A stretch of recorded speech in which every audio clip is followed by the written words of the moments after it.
Breaking news, Agista Aryani Bombay, istri Gubernur Sulawesi Tenggara Ali Mazi, meninggal dunia. Inna lillahi wa inna ilaihi raji'un. Agista Aryani Bombay yang merupakan istri Gubernur Sulawesi Tenggara Ali Mazi meninggal dunia pada Selasa 13 Juli 2021.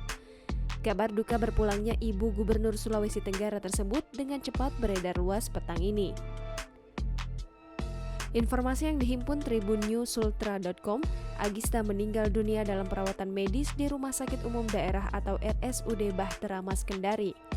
Salah seorang kerabat Agista juga membenarkan kabar kepergian istri Gubernur Sulawesi Tenggara Ali Mazi tersebut untuk selama-lamanya.